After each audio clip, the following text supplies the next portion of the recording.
Now, this is a simulated patient task assessing information gathering, communication with patient, communication with colleagues, patient safety, and applied clinical knowledge.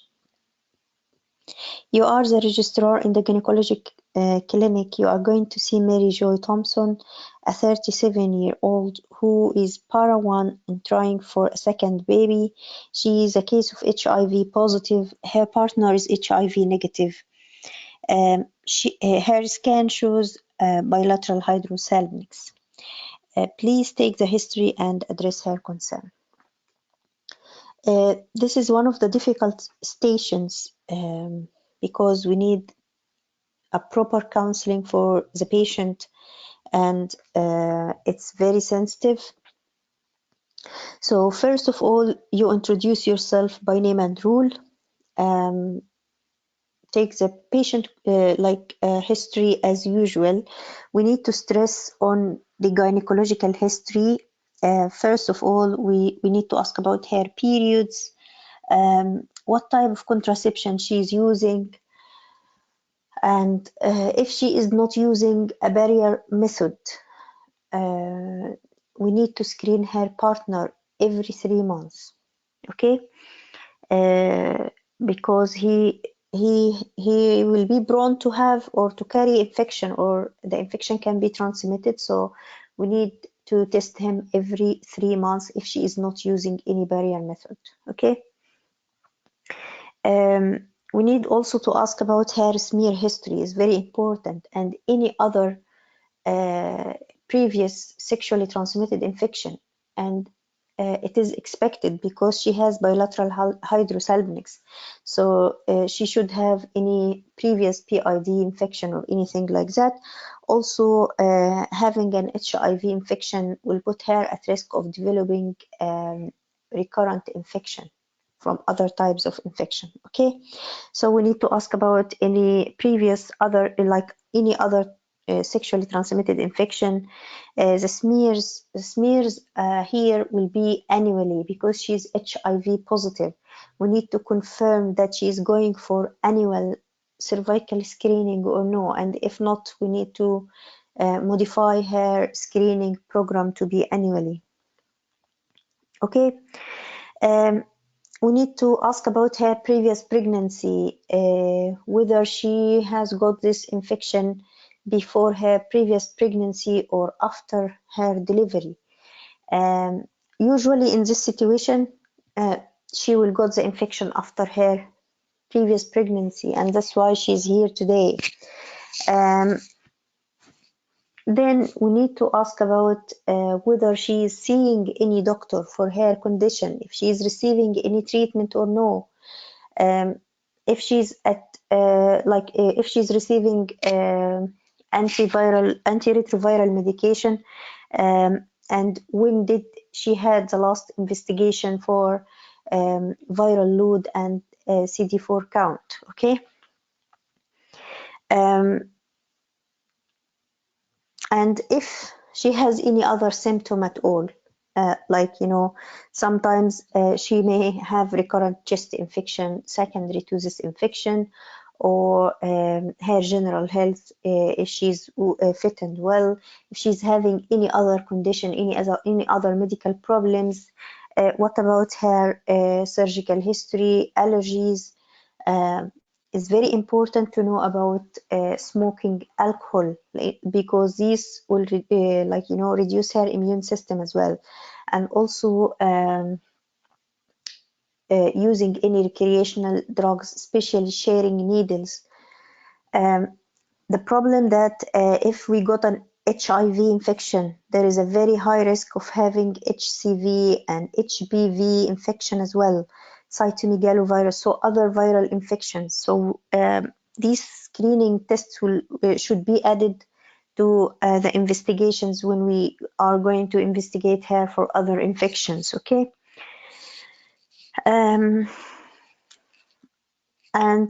since how long she's planning or she's trying for a second baby, and how she's trying, because usually if we have a positive HIV lady and a negative partner, we usually advise them to do self insemination, like she will take the sample from her partner's semen with a syringe, and then they will do self insemination on the date of her ovulation, and she should try for that for 6 cycles. However, her scan here is showing bilateral hydrosalpinx, so we have a reason why she's not getting pregnant. So whether she tried before or this is her first presentation, what about her partner? Is he a father for any previous children? Any problem regarding his fertility? Any previous surgeries? Is he smoking? Is he carrying any other infections or any other? If he has any previous surgery, any medical condition or any drugs or anything. So we include the partner history and sexual history here, and then going for the counseling. First of all, we need to reassure her that she can get pregnant even with a HIV positive, but there is a risk of transmitting this virus to her baby, and that's our rule is to reduce that risk of infection. So she has to know if we left everything without treatment and she get pregnant, the risk of transmission from her to her child or to her baby while he's in utero can be very high, to the extent that can come 1 in 3, like 1 in 3 cases she will transmit the infection to her baby. However, we do some measures to reduce the risk of transmission by giving what we call heart therapy, or highly active antiretroviral therapy. Sometimes if her viral load is high and CD4 count is low at 36 weeks, we'll offer her to deliver by cesarean section, and also will advise her to avoid breastfeeding. And these measures will decrease the risk of transmission from her to her baby, like a vertical transmission. And we will test her baby once she delivers on like very frequently, like in day 2, and again upon discharge, and then in 6 weeks of life, and then in 18 weeks. So we have like a program or protocol of testing the baby after delivery, just to be sure that this infection is not transmitted. Okay. So we have two problems here. The first of them is bilateral hydrosalpinx. We need to tell her that your fallopian tubes containing fluids, and this fluid is can be toxic for the embryo. So even if you get pregnant, then this fluid can come inside the cavity of the womb, and it can cause problems for the pregnancy continuation, and that's why pregnancy will not be successful. And in this situation, the best treatment is to go for a laparoscopy, remove both tubes, and try IVF. The second problem here, if we did that treatment, she will not be funded by the NHS for her IVF cycle. That's because she has a previous child, and the criteria of having a fund from the NHS is not to have any previous children. So she has to know that going for IVF in her situation will not be funded by the NHS. She has to do it privately. Okay. And she, before to go for an IVF, we need to do this surgery first, to do removal of both tubes through a keyhole surgery, and then we will refer her to an MDT for optimizing her condition, her HIV condition before pregnancy, just to help to reduce the risk of vertical transmission. This MDT will consist of a consultant obstetrician, HIV specialist, fertility specialist, social worker, psychiatrist, and also fetal medicine and the pediatrician. Okay, so all of these people will manage her condition, will give her some medications to reduce her viral load and increase her CD4 count to the point that if she can achieve the viral load to be undetectable, that will be the optimized time for her to get pregnant. In this situation, we can also provide her with folic acid for 3 months at least before her pregnancy. Usually, we give folic acid 400 microgram for 3 months before her pregnancy, unless she is on cotrimoxazole. In that situation only, we can give her the 5 milligrams of folic acid.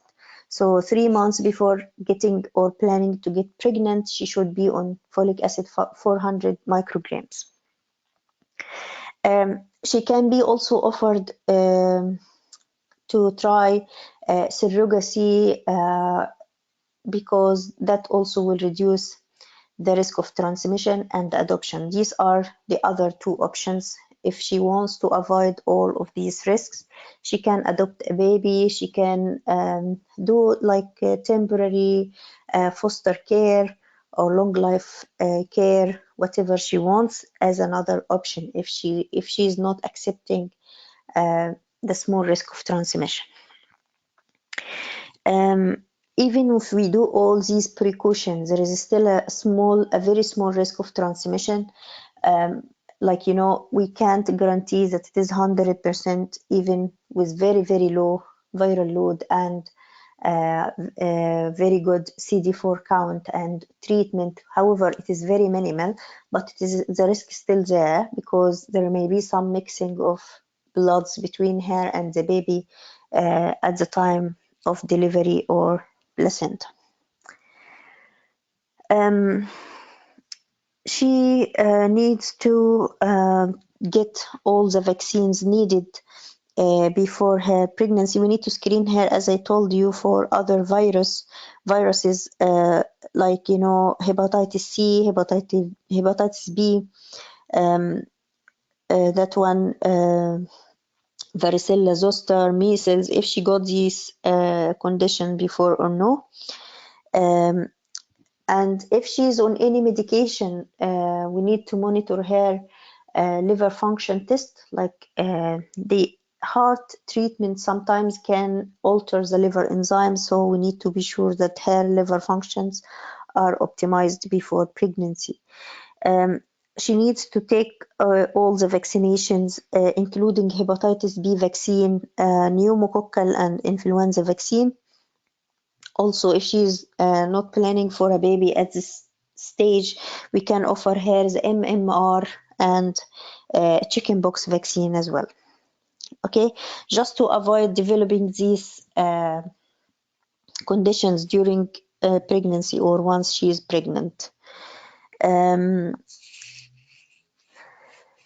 So the mode of delivery will be only decided around 36 weeks according to her viral load and CD4 count. But after delivery, we will examine her baby. Like, you know, we'll do some tests to check whether the baby is getting the infection or no. This is in the first 2 days upon discharge, at 6 weeks, 12 weeks, and at 18 months. If the patient asked about if she wants her condition to become confidential, what we need to tell her, we will respect her wish. We will not tell anyone about her condition without her permission. However, the healthcare provider who are dealing with her case should know, just to give her the best care of management.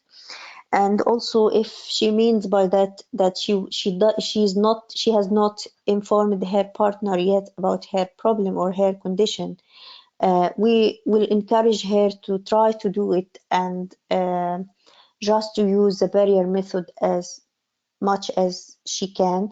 But if we think that she puts her partner at risk of infection, we may disclose the issue after discussing this thing with her. Okay.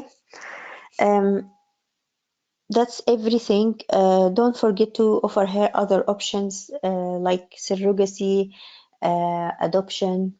Sometimes also having an HIV infection can affect the ovarian reserve and ability of the ovaries to ovulate. So sometimes she may get difficulty in producing eggs. In that situation, she may have a donor egg to apply for a donor egg. Okay, thank you.